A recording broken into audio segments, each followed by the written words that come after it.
you never really saw them put forward a policy agenda because they don't want to talk about Build Back Better, which is this whole bizarro. It's just the inkblot test, right? Yeah, Joe Biden is the inkblot candidate. Everybody stares at the inkblot and sees what they want to see. The Rorschach test, where you can pick out there because it's a cipher. You agree with that? So, what do you think the agenda that they've really gotten back of that? They clearly have an agenda, right? What is it in opposition to what our movement is?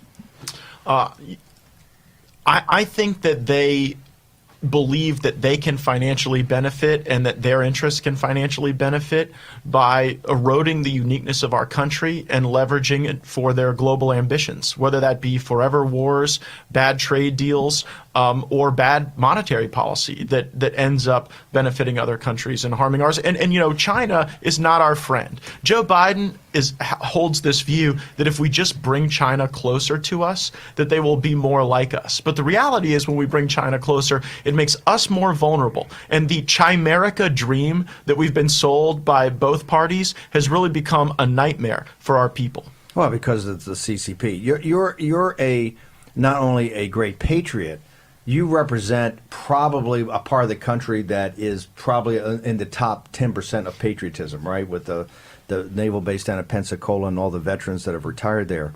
But you're also the leading edge of, hey, we can't have these forever wars and we can't be deployed everywhere. And you're one of the big advocates of saying, hey, in Afghanistan and Iraq, enough's enough. And we've got to start making tough decisions about bringing guys home. And, of course, the apparatus, the Cheney part of the apparatus is going absolutely nuts. Walk through, how do you balance the patriotism, right, with the America First national security policy? Well, there are real challenges in the world. You talk about a lot of them on this podcast.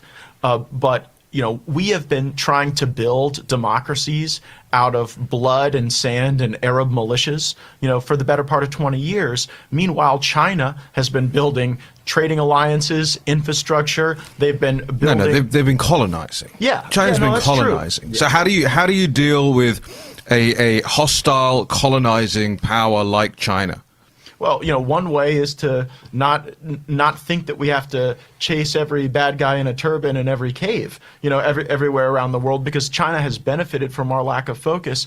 But look, I mean, they're playing a different game than we are, Raheem. They steal our stuff, they replicate our products, and then they replace us in the global market. And America's edge on the world is our innovation edge. The fact that, look, I mean, just look at these vaccines. We were told we were going to have to wait 18 months to get anything. We got 2 in less than a year, right? And so if we lose that, we do lose something special about America. And when we give it away by leaving the pantry open for China, I think we become very fragile. When China deploys thousands of engineers to Africa, they're not engineers, right? They're military. They're military personnel, and they're there to do a military occupation. That's what they're there for, to secure the resources, assets on the ground, and make sure that the things that they want to take out of those countries are taken out of those countries. It's the British Empire mindset and mantra to dominating the developing world. It's the British East India Company. Exactly. The question is, how, without having to deploy your own troops to places that, you know, have little, I won't say none, little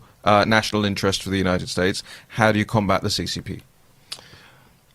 I don't know that we really know yet. I think it takes a whole of government approach that we're not at, but all right, tell us. You have to go back to where the power is being projected from. And the line is take down the CCP, right? It's not push them back out of Africa and just allow them to come back again. It's you have to. Would you advocate stronger?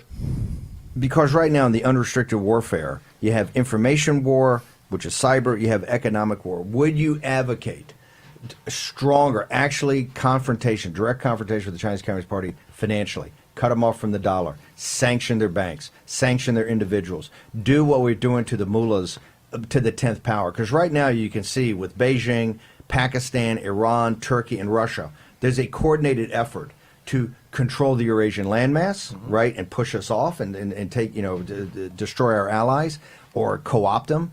In addition, that's the old geopolitics of territory. There's also a geopolitics of new technologies where you see that they're very advanced, and quite frankly, our tech oligarchs